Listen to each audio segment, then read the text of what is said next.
हम इस प्रश्नावली के उन प्रश्नों को देख लेते हैं जहाँ से हमने छोड़ दिया था। तो प्रश्न क्रमांक 2 से प्रश्नों को मैंने छोड़ दिया था। तो प्रश्न क्रमांक 2 है, दिए गए चित्र में यदि ए बी समांतर सी डी समांतर ई एफ और y अनुपात z बराबर 3:7 है तो x का मान ज्ञात कीजिए।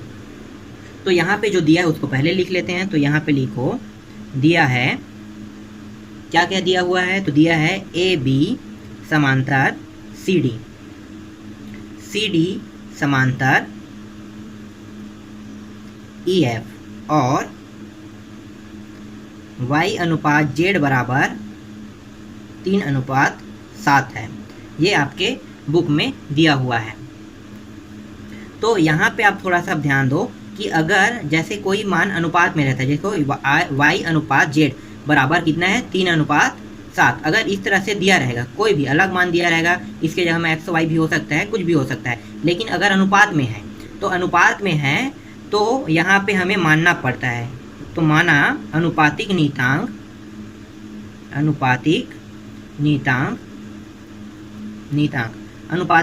में कुछ भी मान सकते हैं। तो यहाँ पे हमने क्या माना, a माना। आप चाहो तो b मान सकते हो, c मान सकते हो, चाहे d मान सकते हो। x y z बस नहीं मान सकते। क्यों नहीं मान सकते? क्योंकि देखो चित्र में x y z दिया हुआ है और हमें x का मान निकालना है, तो हम अनुपातिक नीतांक x नहीं मान सकते। अब हम क्या करेंगे, देखो y का मान यहाँ पे देखो, तो y बराबर जो पहला है, देखो पहले में y है तो इसका मान कितना होगा 3, तो y बराबर 3 और z बराबर पीछे में है तो इसका पीछे में कितना है 7, तो 7, और जो ये अनुपातिक नीतांक है इसके साथ गुणा होता है तो 3a और ये 7a हो गया। अब हम इसमें लगाएंगे एक ही ओर के अंतःकोण का योग वाला जो नियम लगाएंगे। तो यहाँ पे लिखो एक ही ओर अंतःकोणों का योग। अब यहाँ पे देखो चित्र में थोड़ा सा ध्यान दो, एक ही ओर अंतःकोणों का योग, ये क्या होता है? तो देखो ये वाला यहाँ से देखो A से लेके यहाँ से यहाँ पे मुड़ गया, उसके बाद यहाँ से सी तक आया, इसको कहते हैं एक ही ओर। ठीक है, इसको कहते हैं एक ही ओर। देखो इसके अंदर में x आ रहा है और y आ रहा है, तो ये कौन से भाग है? बायां भाग, तो एक ओर हो गया ये, और ये वाला कौन सा है? दायां भाग, तो मतलब ये दूसरा ओर हो गया। तो हम क्या कर रहे हैं, हम इस ओर को ले रहे हैं, तो इस ओर को ले रहे हैं, तो इस ओर वाले को हम पूरा लेंगे। तो यहाँ पे लिखो इन दोनों को अगर योग करेंगे तो इन दोनों का योग कितना होगा? 180 अंश। तो यहाँ पे लिखो x प्लस y बराबर 180 अंश, ये पहला समीकरण हो गया। ये समझ में आया? x plus Y. देखो यहाँ पे दो कोण बन रहा है, एक कोण देखो यहाँ से a से लेके यहाँ तक जा रहा है, तो देखो यहाँ पे x कोण बन रहा है। उसके बाद देखो c से लेके यहाँ तक जा रहा है, तो कौन सा कोण बन रहा है? दूसरा कोण बन रहा है, और इसका मान क्या है? y है। अगर हम किसी भी दो कोणों को जोड़ें तो दो कोणों का योग कितना होता है? 180 अंश होता है। तो यही है x प्लस वाई का मान कितना है? 180 अंश। ठीक है, नियम भी लग गया और ये भी आपको समझ में आ गया होगा। अब हम क्या करेंगे, यहाँ पे एक और नियम लगाएंगे, उसको हम कहते हैं एकांतर कोण नियम। एकांतर कोण नियम क्या होता है? तो एकांतर कोण नियम होता है, देखो ये वाला देखो x, तो जैसे x है अगर हम इसको पलट दें तो ये कैसे दिखाई देगा? z जो लाइन है देखो, z वाला यहाँ से लेके यहाँ तक है, इसके जैसा दिखाई देगा। तो यहाँ पे लिखो x बराबर z। अब इस x के जगह में हमें क्या रखना है? z रखना है। तो यहाँ पे लिखो x के स्थान पर z रखने पर रख दो z को। तो ये समीकरण 1 में रखना है हमें, तो x की जगह में z रखेंगे तो ये z हो गया, प्लस y बराबर 180 अंश। अब हमें z के मान को रख देते हैं। तो z का मान कहाँ पे है? देखो यहाँ पे z का मान कितना है? 7a प्लस y का मान कितना है? 3a बराबर 180 अंश। बाकी को साइड पे देख लेते हैं।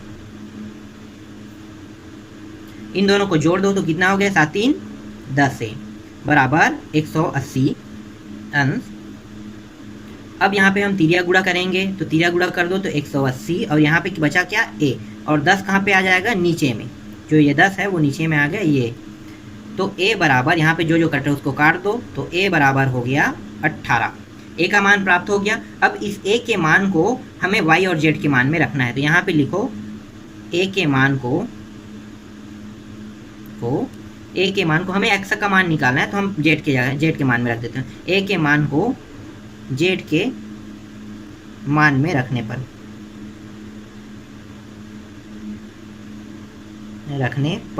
जेड का मान क्या है, तो लिखो यहाँ पे पूरा जेड वाला लाइन, जेड बराबर 7a। तो जेड बराबर 7 और ए का मान कितना है 18, तो 18 का गुणा कर दो तो कितना आ जाएगा 126। तो ये आ गया 126। और आपको पता है कि देखो यहाँ पे एकांतर कोण नियम लगा हुआ है, तो एकांतर कोण में x के बराबर z है, तो देखो यहाँ पे लगा देते हैं, इसी नियम को यहाँ पे लाते हैं, तो x बराबर z, तो x बराबर z, तो z का मान कितना है 126, तो यहाँ पे रख दो 126, तो x का मान कितना आ गया, उसका मान भी 126। तो इस तरह से ये निकल गया। ठीक, समझ में आया? ठीक है, अगला प्रश्न देख लेते हैं। प्रश्न क्रमांक 3 है, दिए गए चित्र में यदि ए बी समांतर सी डी ई एफ लंब है सी डी के और कोण जी ई डी बराबर 126 अंश है, तो कोण ए जी ई, कोण जी ई एफ तथा कोण एफ जी ई के मान ज्ञात कीजिए। तो हमें यहाँ पे जो दिया है उसको सबसे पहले हम यहाँ पे लिख लेते हैं। तो दिया क्या है, दिया है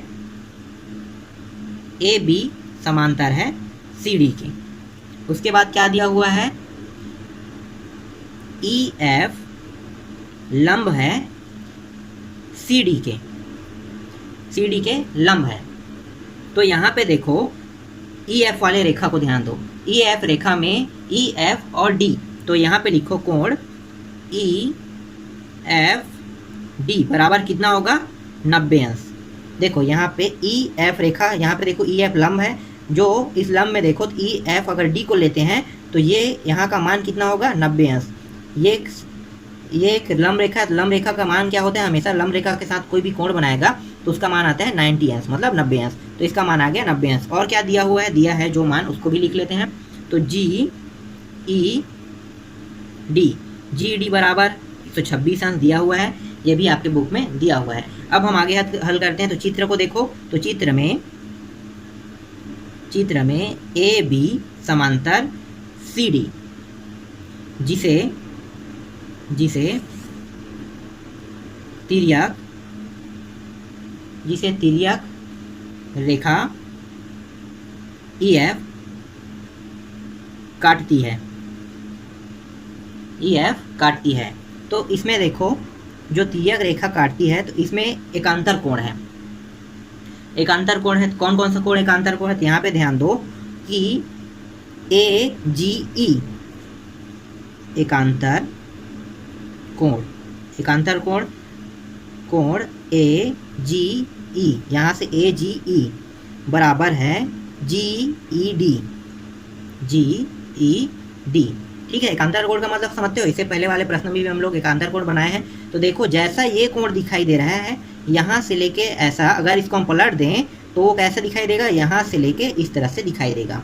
इसका मान कितना है 126, तो इसके मानों को रख दो। इसका मान नहीं दिया है तो इसको जो कर दो, लिखो ए जी ई बराबर इसका मान 126, तो इसका मान निकल गया। इसके मान को यहाँ पे रख लेते हैं, तो यहाँ का मान आ गया 126 अंश। ये पहला आंसर आपका निकल गया। अब बाकी जो है उनको भी निकालते हैं। तो देखो ये जो है 126 है। अब यहाँ पे देखो एक लंब रेखा है, यहाँ पे एक लंब रेखा है। अगर इस लंब रेखा को नहीं रखेंगे तो यहाँ से जी ई डी का मान कितना रहेगा, जी ई डी का मान रहेगा 126। तो यहाँ पे लिखो कोण जी ई डी, ठीक है, कोण जी ई डी, और जी ई डी को दो भागों में देखो क्रॉस कर रहा है, जी ई डी को दो भागों में क्रॉस कर रहा है, तो क्या क्या बन रहा है जी ई एफ। तो लिखो कोण G E F plus F E D. ठीक है, ये जो है दोनों को, ये जो कोण है यहाँ, इस कोण और ये कोण, ये दोनों कोणों के योग से ये जो बड़ा वाला कोण है जी ई डी दोनों बना हुआ है। ठीक है, तो अब इसके मान को रख देते हैं। तो इसका मान कितना है 126 है, 126 लिखो। इसका मान दिया है क्या, नहीं दिया है, तो लिखो यहाँ पे जी ई एफ, और इसका मान दिया है क्या, हाँ इसका मान दिया है। इसका मान कितना है 90 अंश। ठीक है, जिन जिन कोणों का मान दिया है उन कोणों के मानों को रख लेते हैं।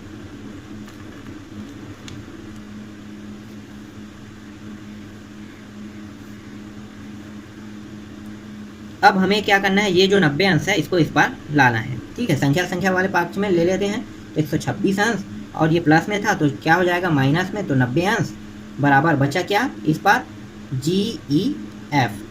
फिर आगे हल करो तो ये हो गया, तो यहाँ पे बच जाएगा 36 अंश घट गया, और कोण GEF, ये दूसरा आंसर निकल गया। अब हमें सिर्फ एक का आंसर और निकालना है, किस कोण का, कोण FGE का मान बस और निकालना है। तो कोण FGE का मान रैखिक युग्म से निकालते हैं, तो रैखिक युग्म अभिसरण, रैखिक युग्म अभिसरण से निकालेंगे। तो यहाँ पे इसका मान रख लेते हैं, तो इसका मान कितना आएगा 36 अंश। आगे यहाँ तक के।